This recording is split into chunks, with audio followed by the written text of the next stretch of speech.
Я піду далекі гори широкі, полонині попрошу вітру з порі, а мені не спадуть дні, щоб летіти на вільних крилах на безкиди, і в ті брови, щоб дізнатись, де моя мила, карі очі, чорні брови.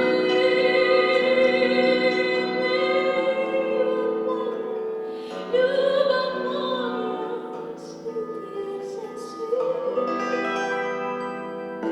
Я несу в очах до тебе весь блакитний світ. Я несу любов зажуру, мрію молоду. І садить світло для мене, як до тебе йду.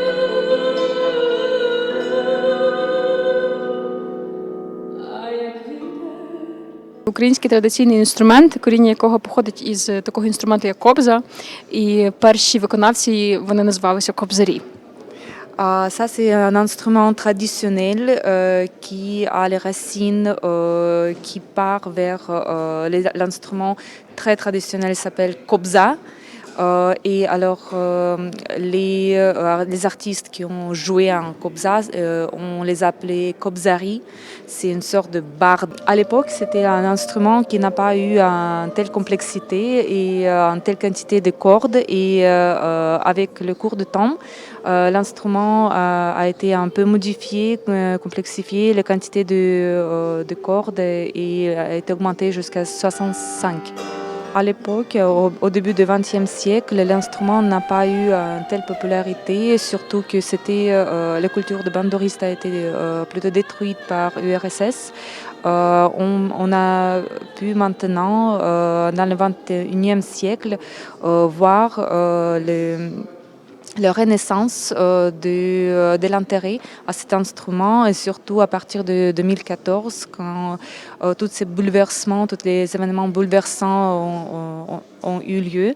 Et il y a beaucoup de gens actifs, gens artistes qui regardent dans ce instrument national avec un intérêt.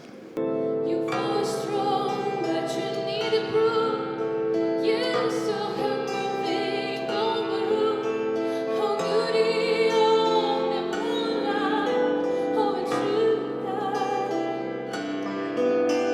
she tied you in a kitchen chair. She broke it from and she cut your hair, and from your knees she drew it. Hallelujah.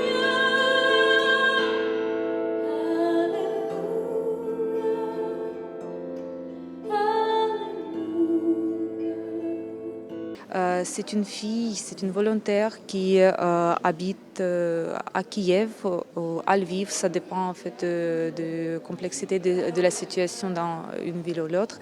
Et ce que vous avez eu la chance d'entendre ce soir, c'est les sentiments qui étaient amenés par une Ukrainienne qui habite maintenant en Ukraine et qui a voulu vous montrer ce que ça veut dire être en Ukraine en ce moment-là. J'espère que vous avez eu la chance d'en profiter, d'en toucher, de sentir ou ressentir une sorte de l'empathie par rapport aux crises, par rapport à détresse, stress, dépression, tout ce qui se passe là-bas. Marina n'a pas pu arrêter de pleurer.